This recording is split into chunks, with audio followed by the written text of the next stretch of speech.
Opinion Tamil பார்வையாளர் அனைவருக்கும் வணக்கம். நான் உங்கள் யாசேர். இந்தியாவுடைய தலைமை நீதிபதியாக இருக்கக்கூடிய திரு B.R. கவாய் அவர்கள் மீது நேற்றைக்கு உச்சநீதிமன்றத்தில் வச்சே காலணி என்பது வீசப்பட்டிருக்கு.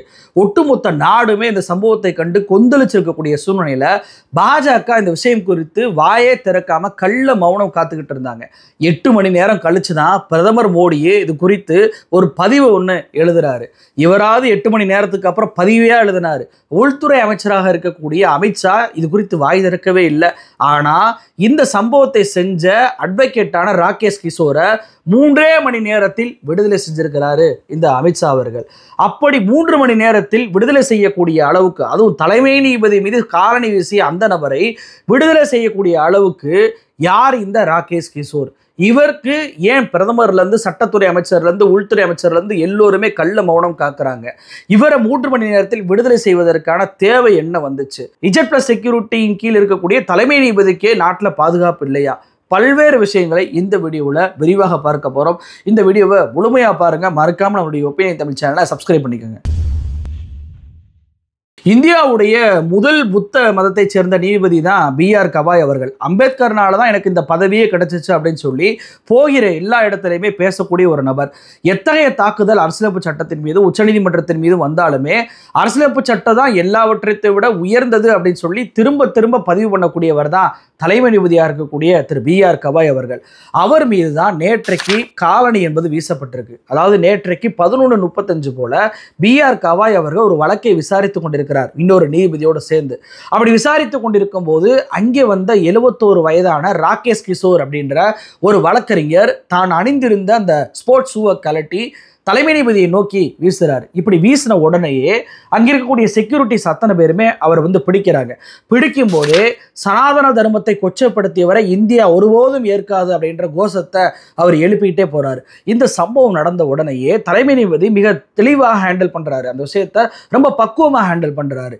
யாருமே இதை வச்சு யாரும் பதற்றப்பட வேணாம், இதெல்லாம் ஒருபோதும் ஒன்றும் செஞ்சிடாது அப்படின்னு சொல்லி தலைமைத்துவ பண்போடு பக்குவமாக அவர் ஹேண்டில் பண்றாரு. இப்படி கோஷம் எழுப்பின இந்த ராகேஷ் கிஷோரை பிடித்த அந்த செக்யூரிட்டிஸ் எல்லாருமே டெல்லி போலீஸ் கிட்ட அவரை ஒப்படைக்கிறாங்க. ஏன் இப்படி பண்ண அப்படின்னு சொல்லி அவர்கிட்ட விசாரிச்சா அவருடைய பாக்கெட்ல ஒரு ஒயிட் பேப்பர் கிடைச்சிருக்கு. அதாவது அந்த ஒயிட் பேப்பர்ல என்ன எழுதியிருக்கு அப்படின்னா, சனாதன தர்மத்தை கொச்சைப்படுத்துவரை இந்தியா ஒருபோதும் ஏற்காது, இந்தியாவில் இந்துக்களை அவமானப்படுத்துவதை இந்துக்களும் ஏற்க மாட்டார்கள் அப்படின்ற அந்த வார்த்தை எழுதப்பட்டிருக்கு. இதுல தான் நமக்கு சந்தேகம் வருது. ஏன்னா ஆஸ்துரையை வாஞ்சிநாதன் கொல்லும் போது இதே மாதிரி பாக்கெட்ல வாக்குமூலம் இருந்துச்சு. காந்தியை கோட்ஸே கொல்லும் போது இதே மாதிரியான வாக்குமூலம் இருந்துச்சு. அப்போ இது யாருடைய மாடலாக இருக்கிறது? யார் இந்த தாக்குதலுக்கு பின்னணி இருக்கிறார் அப்படின்ற சந்தேகம் எல்லோருக்குமே வருதா இல்லையா? இது குறித்து விசாரித்த அந்த டெல்லி போலீஸ் 3 மணி நேரம் இவரை விசாரிக்கிறாங்க. யார் இந்த ராகேஷ் கிஷோர் அப்படின்னு சொல்லி விசாரித்து பார்த்ததுல மத்திய பிரதேசத்தில் இருக்கக்கூடிய மயூர் விகார் அப்படின்ற ஏரியாவை சேர்ந்தவராக இருக்கிறாரு.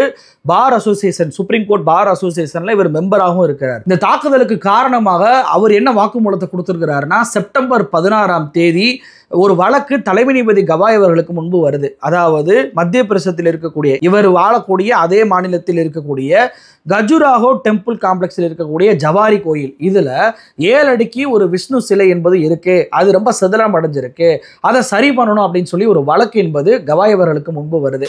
இந்த வழக்கை எடுத்துக்கொண்ட கவாய் அவர்கள், சும்மா விளம்பரத்துக்காக ஏதாவது போடுவியா, போய் உன் தெய்வத்துக்கிட்டே எதா இருந்தாலும் போய் சொல்லிக்க, நீ விஷ்ணுவுடைய பக்தன் தானே, நீ போய் அங்க போயிட்டு தியானம் பண்ணிக்க அப்படின்னு சொல்லி ரொம்ப காட்டமான வார்த்தைகளால அந்த வழக்கை போட்ட அந்த வழக்கறிஞரை திட்டி அனுப்புறாரு. உடனே இது சமூக வலைதளத்தில் மிகப்பெரிய ஒரு விஷயமா மாறுது. என்னன்னா, சனாதன தர்மத்தையே தலைமை நீதிபதி கொச்சைப்படுத்திட்டாரு, கடவுள் விஷ்ணுவை கொச்சைப்படுத்திட்டாரு அப்படின்னு சொல்லி பாஜக RSS ஆதரவாளர்கள் அத்தனை பேருமே தலைமை நீதிபதியை எதிர்க்க ஆரம்பிக்கிறாங்க.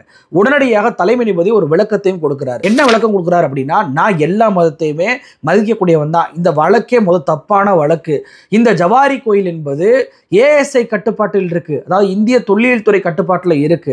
அப்போ ஏதாவது ஒரு விஷயத்தை செய்யணும் அப்படின்னா அவங்க கிட்ட தான் போய் மனு கொடுக்கணும், அவங்க தான் அதில் விசாரித்து உரிய நடவடிக்கை எடுக்கணும்.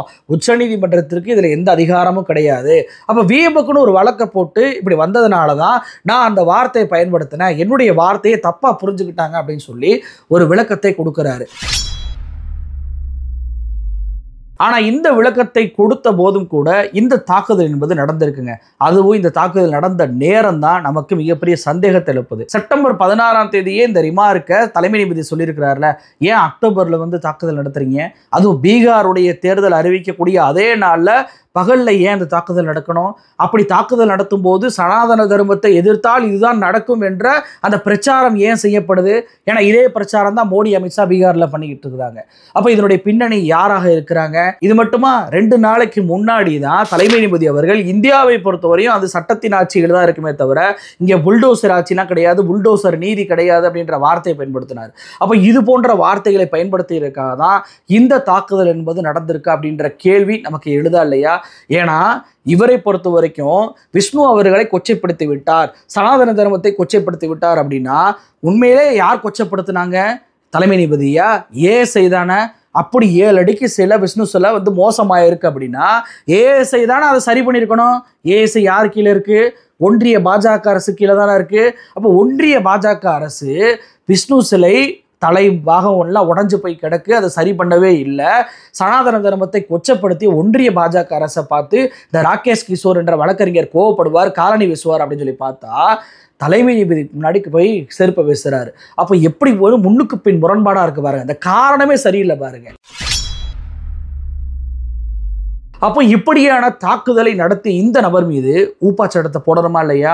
காங்கிரஸ் கட்சியிலேருந்து, கம்யூனிஸ்ட்லேருந்து, முதலமைச்சர் ஸ்டாலின்லேருந்து, முதலமைச்சராக இருக்கக்கூடிய பினராயி விஜயன்லேருந்து, டிஎம்சி கட்சி, ஒட்டுமொத்த கட்சிகளுமே பயங்கரமான எதிர்ப்பை, இதுக்கு கண்டனத்தை தெரிவிக்கிறாங்க. கண்டிப்பாக ஒரு மீது நடவடிக்கை எடுங்கன்றாங்க. உடனே இவர் எந்த வழக்கிலையுமே ஆஜராகக்கூடாது அப்படின்ற அந்த தகுதியவே பறிக்கிறாங்க.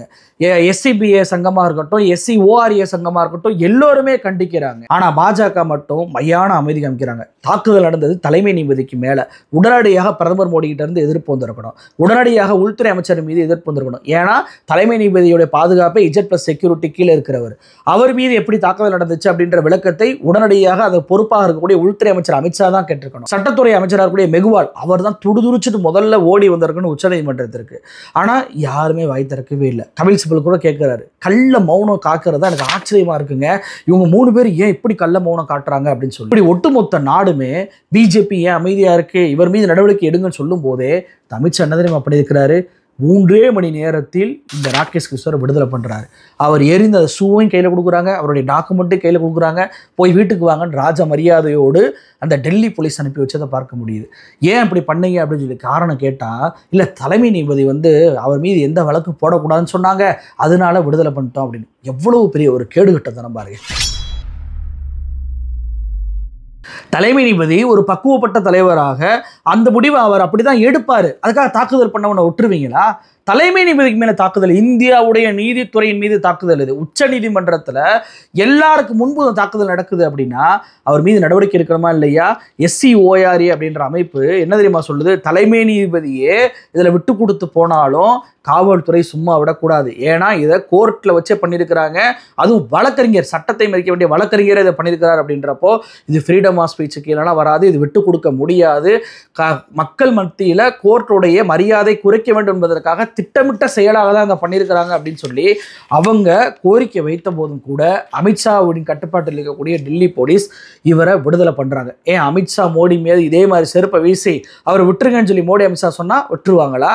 என்னங்க இது? Z+ செக்யூரிட்டியில் இருக்கக்கூடிய, பாதுகாப்பில் இருக்கக்கூடிய ஒரு தலைமை நீதிபதிக்கு இந்த நாட்டில் பாதுகாப்பு இல்லையா? செருப்பு வீசினவரை மன்னிச்சு விட்டாங்கன்னா உடனே விடுதலை பண்ணிடுவீங்களா? அப்படி விடுதலை பண்ண அந்த நபர் என்ன தெரியுமா பண்ணியிருக்கிறாரு? ஒரு வீடியோ காட்டுறேன் பாருங்க. बिल्कुल अफसोस नहीं है, ना ना ना ना ना मैं माफ़ी मांगने वाला हूँ, ना मुझे अफसोस है। मैंने कुछ भी नहीं किया है। आप मेरे ऊपर सवाल उठा रहे हैं। परमात्मा ने जो करवाया वो मैंने किया, मैं करता नहीं, महज साक्षी हूँ। वो उसने करवाया, उसकी इच्छा पूरी हो। उसकी इच्छा होगी कि मैं जेल जाऊँ या मुझे फांसी लगा दी जाए या मुझे मार दिया जाए, तो वो परमात्मा की इच्छा है। मैं कहता हूँ वो परमात्मा की इच्छा पूरी हो। मैं 72 साल का हो गया हूँ, अब मैं कब तक झेलूँगा इस तरीके की घटनाएं, ये मुझे आप बता दें। நான் அப்படிதான் வீசுவேன், நான் மன்னிப்புலாம் கேட்க மாட்டேன். கடவுள் தான் என்னைய தலைமை நீதிபதி மேலே போய் செருப்பு வீசிட்டுவான்னு அனுப்பி வச்சாரு, நான்லாம் ஒன்றும் பண்ணலை அப்படின்னு சொல்லி ரொம்ப தெனாவட்டாங்க. இன்னைக்கு அவர் ஹீரோ மாதிரி RSS கும்பல் வந்து பெருமையாக பேசிக்கிட்டு இருக்கிறாங்க. எப்படி இந்த நாடு இதை அனுமதிக்குது? பிரதமர் மோடியை விட அதிகபட்ச பதவி அதிகாரம் கொண்டவர் தான் உச்சநீதிமன்ற தலைமை நீதிபதி. எப்படி இந்த நாடு இதை அனுமதிக்குது? நாளைக்கு பிரதமர் மோடி அமித்ஷாலேருந்து எல்லோருக்கும் செருப்பு வீசினாங்க அப்படின்னா என்ன மாதிரியான கட்டுப்பாட்டில் போகும்? இன்னைக்கு பிஆர் கவாய் அவர்களை உச்சநீதிமன்றத்தில் ஒருத்தர் செருப்பு வீசுறதை மன்னிச்சு வெளியே விடுறீங்க அப்படின்னா நாளைக்கு அவர் வெளியே போகும்போது இதே மாதிரி அவர் மீது இங்க ஊத்துறான் இல்லை வேற ஏதாவது எடுத்து அடிக்க வர்றான் அப்படின்னா இதே மாதிரி விட்டுட்டு போயிருவீங்களா? உங்களுடைய பாதுகாப்பு குறைபாடு இது. பிரதமர் மோடியுடைய அரசுடைய பாதுகாப்பு குறைபாடு. இஜட்+ அதிகாரிகளை விளக்கம் கேட்டீங்களா இல்லையா? ஏன் இது வரைக்கும் விளக்கம் கேட்காம இருக்கிறீங்க? ஒரு கேஸ் கூட போடாம எல்லாத்தையும் அவர்கிட்ட கொடுத்து எப்படி அனுப்ப முடியுது? சரிங்க, அவர் சொல்றாரு விடுதலை பண்ண சொல்லி, ஒரு கேஸை போட்டு அனுப்ப வேண்டியதானே, ஒரு எஃப்ஐஆர் போட வேண்டியதானே? ஏன் எஃப்ஐஆர் போடல? அப்போ ஒரு பக்கம் ராகேஷ் கிஷோரை அவர் கண்டிக்கவும் மாட்டீங்க, அவர் மீது ஒரு கேஸையும் போட மாட்டீங்க, விடுதலை பண்றீங்க அப்படின்னா உங்க ஆளா ராகேஷ் கிஷோர் அப்படின்ற கேள்வி வருதா இல்லையா? ஏன்னா பிரதமர் மோடி இவர் விடுதலை ஆன பிறகுதாங்க பதிவே போடுறாரு.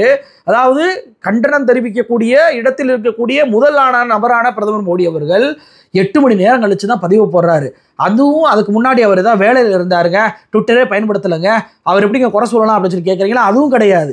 அதாவது வேர்ல்டு பாரா அத்லெட்டிக்ஸ் சாம்பியன்ஷிப்பில் வென்றவர்களுக்கு இவர் வாழ்த்து தெரிவிக்கிறார். எது? தலைமை நீதிபதி சம்பவம் நடந்த பிறகு. அதன் பின்பு சரத் பூர்ணிமா விழாவுக்கு வாழ்த்துக்கள் தெரிவிக்கிறார். அப்போ இவர் ட்விட்டர் பயன்படுத்திக்கிட்டு தான் இருக்கிறாரு.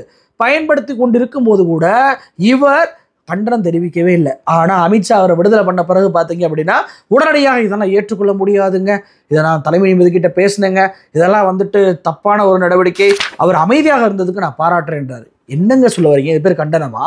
அவரை பிடிச்சி உள்ள விடுங்க, கடும் கண்டன நடவடிக்கை எடுங்க, இனிமேல் இது போன்ற யாரும் செய்யக்கூடிய அளவுக்கு அந்த நடவடிக்கை இருக்கணும் அப்படின்ற வார்த்தை தானங்க பிரதமர் மோடி சொல்லணும். ஆனால் அமைதியாக இருந்ததுக்கு வாழ்த்துக்கள் அப்படின்றாருங்க, பாராட்டுக்கள்ன்றாருங்க. அப்போ இது போன்ற செருப்புகளை வீசினா அமைதியாக போயிடணுமா? அப்போ ஒடுக்கப்பட்ட ஒரு சமூகத்தை சேர்ந்தவர் என்பதற்காக தானே இந்த மாதிரி விஷயம் பண்றீங்க. இதுவே உயர் சாதியாக இருக்கக்கூடிய தலைமை நீதிபதி மீது இப்படி செருப்பு வீசியிருந்தாங்க அப்படின்னா அந்த நாடு சும்மா இருந்திருக்குமா? RSS கும்பல் சும்மா இருந்திருக்குமா? இல்லை பிரதமர் மோடி தான் சும்மா இருந்திருப்பாரா? என்ன லாஜிக்ல இந்த பிரதமர் மோடி இந்த பதிவை போட்டான்னு தெரியல. இவராது 8 மணி நேரத்துக்கு அப்புறம் பதிவு போட்டாரு. உள்துறை அமைச்சர் பதிவும் போடல, சட்டத்துறை அமைச்சர் பதிவும் போடல, பாஜகவுடைய அத்தனை அமைச்சர்களுமே கள்ள மௌனம் காக்குறாங்க. ஒட்டுமொத்த இந்தியாவும் கொந்தளிச்சிட்டு இருக்கும்போது அப்போ பீகாருடைய தேர்தல் நாளில் இந்த செருப்பு வீசும் சம்பவம் நடக்குது. புல்டோசர் நீதி கிடையாதுன்னு சொல்லும் போது இந்த செருப்பு வீச சம்பவம் நடக்குது அப்படின்றத பொருத்தி பார்க்க முடியுதா? இவன் கள்ள மௌனத்தோட பொருத்தி பார்க்க முடியுதா? இன்னைக்கு அவரை எல்லா மீடியாக்களும் போய் கேவலங்க அந்த மீடியாவோட நிலைமை. இன்னைக்கு 41 பேர் பலியாவதற்கு காரணமான விஜய்க்கும் இன்னமும் மீடியா வெளிச்சத்தை கொடுத்துக்கிட்டு தான் இருக்கிறாங்க. செருப்பு வீசின நபருக்கு அவரை ஹீரோவாக்கக்கூடிய வேலையில மீடியாக்கள் ஈடுபடுறாங்க. என்ன மாதிரியான லாஜிக் இது அப்படின்றது எனக்கு தெரியவே இல்லை. மீடியாக்கள் ஏன் இது போன்ற நபர்களை கண்டிக்கக்கூடிய இடத்துல, இது போன்ற நபர்களுக்கு எதிர்மறையான செய்திகளை காட்டக்கூடிய இடத்துல இருக்கக்கூடிய மீடியாக்கள் அவரை போய் பேட்டி எடுத்து அவரை பெருமைக்குரிய ஒரு பிம்பமாக காட்டக்கூடிய அவசியம் ஏன் வந்துச்சு அப்படின்ற கேள்வி வருதா இல்லையா? அப்ப கோடி மீடியாக்களை அன்றைய பாஜக அரசு தான் இந்த விஷயத்துல இயக்குதா? இந்த கள்ள மௌனம் காக்கக்கூடிய பாஜகவுக்கு நான் ஒரு கேள்வி தான் கேட்கிறேன். கரூர்ல 41 பேர் பலியானாங்க. அது காரணமான விஜய அவருக்கு ஆதரவாக ஒரு டெலிகேஷன் குழுவை அமைச்சீங்கல்ல, வந்துட்டு எதுக்கு செருப்பு வீசினீங்க, எப்படி செருப்பு வீச போச்சு அப்படின்லாம் கேள்வி வீசினீங்கல்ல. இன்னைக்கு தலைமை நீதிபதியை உச்சநீதிமன்றத்தில் வச்சு செருப்பு வீசிருக்கிறானே, ஏன் கள்ள மௌனம் காட்டுறீங்க? ஒரு டெலிகேஷன் குழுவை அமைக்க வேண்டியதானே? ஒரு உண்மைக்குரிய கண்டறியும் குழுவை அமைச்சு அதை விசாரிச்சு இதற்கு பின்னணியில் இருப்பவர் யாருன்னு சொல்லி கண்டுபிடிக்க வேண்டியதானே? ஒரு சினிமா நடிகருக்கே துடிச்சுட்டு ஓடியாரங்களே, தலைமை நீதிபதிக்கே அந்த துடிப்பு உங்களுக்கு வரல? அப்போ உங்களுடைய ரெட்ட வேஷங்க அம்பலமாகுது பாருங்க. இந்தியாவுடைய உச்சபட்ச அதிகாரத்தில் இருக்கக்கூடிய தலைமை நீதிபதி மீது செருப்பு வீசிய சம்பவம் என்பது மோடி ஆட்சிக்கு மிகப்பெரிய இழுக்கு. உண்மையிலே நியாயமானாக இருந்தால் என்னுடைய ஆட்சியில் இப்படிப்பட்ட இழுக்கு நடந்திருக்கு அப்படின்னு சொல்லி பிரதமர் மோடி அவர்கள்லேருந்து அமித்ஷா அவர்கள்லேருந்து எல்லாருமே வெக்கி தலை குனியணும். நம்ம இப்படி ஒரு பாதுகாப்பு உச்சநீதிமன்றத்தில் கூட கொடுக்க முடியலையே, நம்மளுடைய ஆட்சியில தான் நாடாளுமன்றத்தில் உள்ள புகுந்து அவன் ஒரு குண்டு தாக்குதல் நடத்திட்டு போனா, அது வண்ண புகை குண்டுன்னு நம்ம மாற்றணும். இப்போ உச்சநீதிமன்றத்தில் உள்ள புகுந்து தாக்கிட்டான், எல்லா இடத்துலையும் தாக்குதல் நடத்துது, பக்கத்து நாடுகள் எல்லாமே நமக்கு எதிராக திரும்பிக்கிட்டு இருக்கிறாங்க, உள்துறையும் சரியில்லை, வெளியுறவுத்துறையும் சரியில்லை, மிக மோசமான ஆட்சியை நடத்தியதற்கு பிரதமர் மோடி தான் வெக்கி தலைகுனியணும். இந்த விஷயத்துல நான் வைக்கக்கூடிய ஒரே ஒரு கோரிக்கை, அந்த நபரை சும்மா விடக்கூடாது. ராகேஷ் கிஷோரை கண்டிப்பாக சூமோட்டாவா உச்சநீதிமன்றமே எடுத்து அவரை சிறைப்படுத்த வேண்டும். அவரை உச்சநீதிமன்றத்துடைய ஒரு SIT போட்டு அவரை விசாரித்து அவருக்கு பின்னணி இருக்கக்கூடிய ஒரு நபரை கைது பண்ணணும். ஏன்னா செப்டம்பர் மாதம் நடந்ததுக்கு அக்டோபர் மாதம் தான் எதிர்வினை வருது அப்படின்னா கண்டிப்பாக இவருடைய பின்னணியில் யாரோ இருக்கிறார்கள். அவரை விசாரிக்க வேண்டும், விசாரித்து அவர்களையும் குற்றவாளி கூண்டில் ஏற்ற வேண்டும் அப்படின்றது தான் என்னுடைய எல்லோருடைய கோரிக்கை. நன்றி.